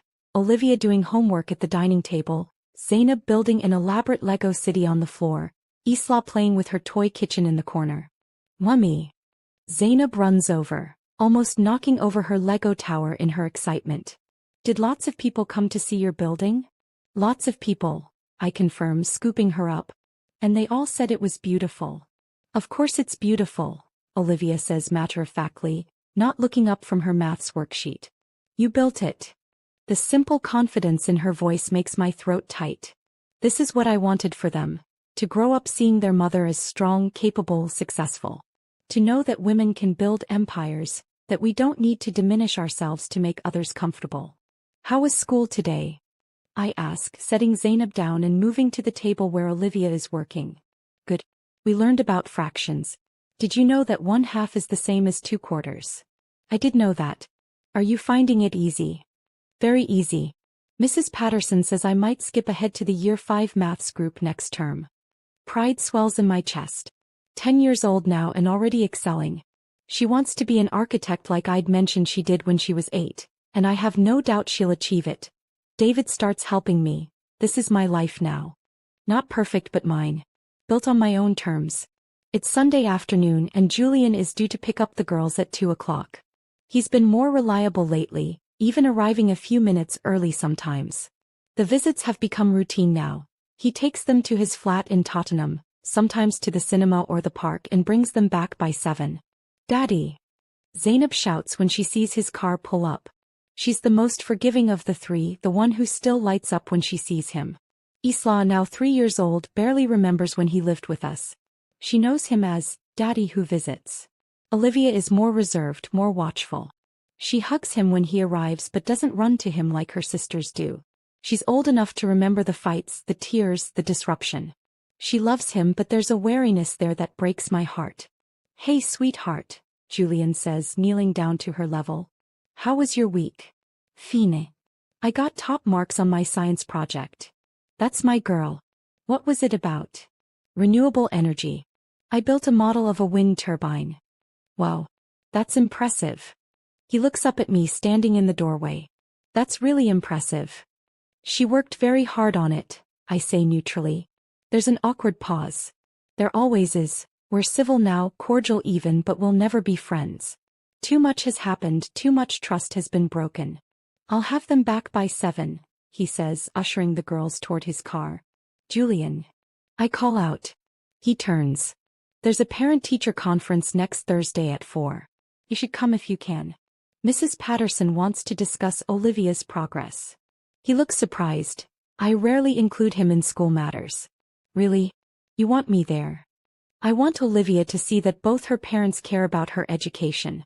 So yes, if you can make it, you should be there. I'll be there. Thank you, Charlie. After they drive away, I go back inside to find David in the kitchen loading the dishwasher. This is what partnership looks like, I've learned. Not one person carrying the weight while the other takes credit. Not resentment and scorekeeping.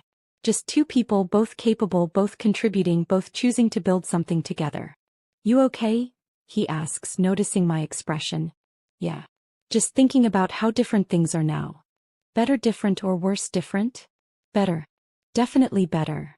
I move closer to him, letting him wrap his arms around me. 2 years ago I thought my life was over. I thought I'd never trust anyone again, never want to be with anyone again. And now I know that Julian wasn't the end of my story. He was just a chapter. A painful one, but just one chapter. David kisses the top of my head. I'm glad I get to be in the next chapters. Me too. We spend the rest of the afternoon going over plans for the next development project. A mixed-use building in Lewisham with commercial space on the ground floor and affordable flats above. David's company is providing the property management software, and we're working together to create something that will serve the community. This is what I love about my life now. The balance. Work that challenges and fulfills me. Daughters who are thriving. A partner who supports rather than resents my success. Friends like Cynthia who've been there through everything. A mother in Portugal who knows her sacrifices meant something. At 7 o'clock, Julian returns with the girls. They're tired and happy, chattering about the park and the ice cream and the new game Daddy played with them. They were great, Julian tells me at the door. Olivia told me all about her science project. She's really smart, Charlie. She gets it from both of us, I say generously. You've always been clever, Julian. You just needed to believe in yourself. He looks at me with an expression I can't quite read. I've been thinking a lot lately. About us, about what happened. And I've realized something. What's that? You were too good for me. Not in a mean way, I mean you were functioning at a level I couldn't match. And instead of trying to rise to meet you, I tried to drag you down to my level. That's what the whole thing with Isla was about. I wanted someone who needed me because I couldn't handle being with someone who didn't. It's the most self-aware thing I've ever heard him say. I appreciate you recognizing that. I'm working on it. On being better. Not for you, I know that ship has sailed. But for them. He nods toward the girls who are already inside taking off their shoes. And for myself. I've been seeing a therapist. That's good, Julian. Really good. Yeah. He's helping me work through a lot of stuff. About my mother, about masculinity, about what it means to be a man. Turns out my ideas were pretty screwed up. Most people's are. It's not all your fault. Society, culture, the way we're raised. It all plays a part. That's what Dr. Ambrose says. But she also says that understanding why doesn't excuse it. I still made the choices I made. I still hurt you and the girls. You did. But you're also trying to do better now. That counts for something. He smiles. A sad, resigned smile. I lost the best thing that ever happened to me. But at least maybe I can be a better father. And maybe my next relationship, if there ever is one, I won't make the same mistakes. I hope not. For your sake and whoever she is. After he leaves, I get the girls ready for bed. Bath time, pajamas, teeth brushing. The familiar routine that grounds me. Olivia wants me to read an extra chapter of the novel we're working through together. About a girl detective solving mysteries in Victorian London. Mummy, she asks as I'm turning out her light. Are you going to marry David? The question catches me off guard. I don't know, sweetheart. Maybe someday. Would that bother you if I did? She thinks about it carefully as she thinks about everything. No. I like David. He's nice to you. Nicer than Daddy was. Daddy loves you very much, though. You know that, right? I know. But love isn't enough if you're not also kind. You taught me that. When did my 10-year-old become so wise? That's exactly right, baby. Love and kindness have to go together. That's why you left Daddy. Because he wasn't kind. Yes. That's why I left. Good, she says sleepily, already drifting off. You deserve kind. I sit by her bed for a long time after she falls asleep, watching her breathe, marveling at the person she's becoming. All 3 of my girls are growing up seeing their mother as someone who demands respect, who won't settle for less than she deserves, who built a life on her own terms. That's my legacy, not the buildings or the money or the business success, important as those things are. My real legacy is raising daughters who know their worth, who won't let anyone diminish them, who understand that leaving is sometimes the bravest and most loving thing you can do. If I could go back and talk to the Charlie who stood in her hallway 2 years ago, Shocked by Patricia's arrival and the revelations that would follow, what would I tell her? I'd tell her that the pain is temporary but the strength you gain from surviving it lasts forever. I'd tell her that loving someone isn't enough if they can't meet you as an equal, if they resent your success instead of celebrating it, if they choose their own comfort over your dignity. I'd tell her that her daughters are watching, learning what it means to be a woman in the world. That by leaving, by refusing to accept betrayal and disrespect, she's teaching them the most important lesson. You don't have to stay. I'd tell her that the house, the money, the assets, none of that matters as much as self-respect. That you can rebuild a life, a career, a sense of purpose. But it's so much harder to rebuild your self-worth after you've let someone destroy it. I'd tell her about David, about the possibility of trying again with someone better. About how love doesn't have to come with resentment and scorekeeping. About how the right partner makes you feel more yourself, not less. I'd tell her about Cynthia's friendship, about how the women who stand by you through the worst times are the ones who matter most. I'd tell her about her mother's pride when she visited London, about how all those years of sacrifice paid off in ways beyond money. In resilience, in strength, in the ability to survive anything. Most of all, I'd tell her that she's going to be okay. More than okay. She's going to thrive. But I don't need to tell her any of this because she figured it all out on her own. She survived the betrayal, the divorce, the custody battles. She protected her daughters and her assets. She built an even more successful business. She learned to trust again, to love again, but on her own terms this time. She learned that being an opportunist, Patricia's cruel word, actually meant being a woman who seized opportunities, who created them, who refused to be limited by anyone else's expectations. She learned that not having a son didn't make her or her daughters any less valuable. That the people who judge a woman's worth by her ability to produce male heirs are the ones with the problem, not her. She learned that generosity is beautiful but it has to be reciprocated. That you can't build a partnership with someone who sees your contributions as debts they resent rather than gifts to appreciate. She learned that sometimes the kindest thing you can do for yourself and your children is to walk away. That staying in a toxic situation doesn't make you strong. Leaving does.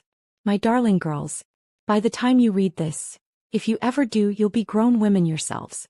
You'll have made your own choices, had your own heartbreaks, built your own lives. I want you to know something.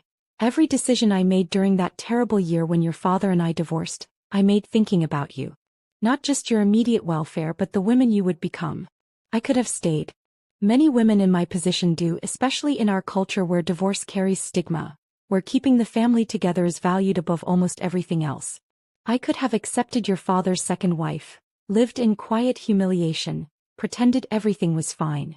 But I thought about you, Olivia, already so perceptive at 8 years old. What would I be teaching you if I stayed with a man who betrayed me? That your worth comes from keeping a man happy? That success and independence are things to hide rather than celebrate? That you should accept disrespect to keep a family together? I thought about you, Zainab, with your bright spirit and infectious joy. What would I be teaching you if I modeled a marriage where one person diminishes themselves to make the other feel bigger? That love means making yourself small? That you should apologize for your own light? And I thought about you, Isla, who won't remember any of this but will grow up seeing its effects. What kind of woman would you become if you watched your mother stay in a situation that destroyed her dignity? If you learned that women endure rather than demand better? So I left. Not because I'm brave, though it took every ounce of courage I had. Not because I'm strong, though I had to become strong to survive it. But because you were watching and I wanted you to see that women have choices. You deserve partners who celebrate your success, not resent it. Who meet you as equals, not dependents. Who show up consistently, not just when it's convenient. Who honor their commitments and speak truth even when it's difficult. You deserve to know that you can survive anything. That heartbreak isn't fatal. That starting over, even when you thought you had it all figured out, is possible. You deserve to understand that children need stability and love more than they need their parents to stay together. That sometimes the healthiest family structure is 2 separate homes with 2 peaceful parents rather than one home filled with tension and betrayal. Most importantly, you deserve to know your worth. Not as defined by any man, any tradition, any expectation, but as you define it yourselves. I built Emerald Heights properties from nothing. I survived losing your father, betrayal, divorce, single parenthood, and came out stronger. Not because I'm special or extraordinary but because I refused to give up. Because I kept putting one foot in front of the other even when I wanted to collapse. You come from a line of strong women. Your grandmother raised 4 children alone after losing her husband. I built a business and raised 3 daughters while navigating heartbreak. And you, my darlings, will do equally remarkable things. The story I've written here, of betrayal and survival, of discovering strength you didn't know you had, is my story. But it's also your inheritance. Not the money or the property or the business, important as those are. Your real inheritance is this: the knowledge that you can survive anything. That you deserve respect and kindness. That walking away is sometimes the strongest thing you can do. When you face your own challenges, and you will, because life is challenging, remember what your mother did. Remember that she left when leaving was hard. Remember that she built a new life when the old one crumbled.